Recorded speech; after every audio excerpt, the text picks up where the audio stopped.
भरा हुआ है Ram Krishna. Secondly, what we need to also understand is how do we separate culture from religion? This is what I wish to know. You look at any folk art, it's full of Rama, Krishna, Radha, सब कुछ संगीत में. अब उसको आप classical Indian music लो या folk music लो, वो full भरा हुआ है राम कृष्ण और सब गोपियों से और क्या क्या नहीं से. अब कल्चर और रिलीजन की कहाँ आप उसको डिवाइडिंग लाइन कहाँ करेंगे, मुझे दिस इज समथिंग आप completely fail to do. And if you think it's secular to, I mean, what we were given in our schools, Jack Angel went up the hill to fetch a pail of water, broke his crown. मुझे 12वीं तक समझ नहीं आया crown का मतलब sir है. I recited gibberish most of the time. Mary had a little lamb. And if instead people are chanting vachanas, if they are chanting Gurbani, if they are chanting Meera Bhajans, if they are chanting Kabir, I mean they are learning valuable sanskars.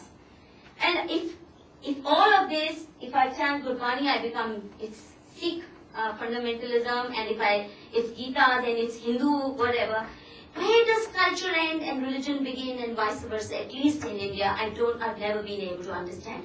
And why do we want decultured education? Why do we want education without any, and I think the issues that Rajendra Bhai also raised, is this something that I personally fail to understand. When I study as a course in literature, Milton's Paradise Lost or Chaucer's Pilgrim's Progress, it's very secular. In the same literature course, you add Ramayana and it suddenly becomes Hindu, Hindutva, chauvinist.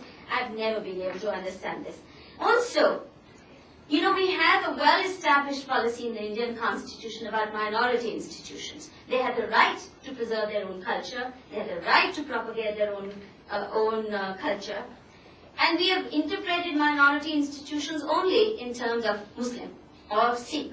So the Sikhs can run Gurdwara-related schools, or the Muslims can have their little madrasas, or AMU, or Aligarh Muslim University. What I want to know is if being a Lingayat is part of a certain cultural identity, a certain regional identity. There's much to it, a spiritual heritage. I see no reason, and that's why we force people by saying, you can't do it, you must be so secular. That's why the Ramakrishna Mission will say, we are not Hindu, we are a minority. Because this claim to minority institution rights is large part because we are not allowing these institutions to be culturally sensitive, to be culturally rooted.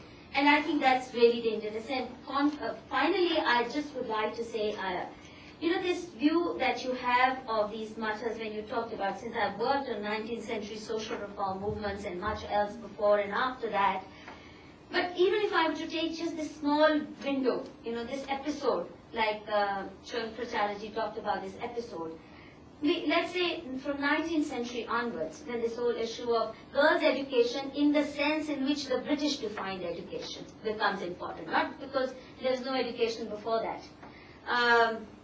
I don't have time to say what kind of education there was before that, etc. But ever since the British defined education becomes the norm, almost all social reformers from 19th century onwards have been saying exactly what you said for this particular mutt in Karnataka, where the Swamiji is supposed to have said, educate a girl and you educate, she's an institution, that it's women's education which is far more important, and so on and so forth.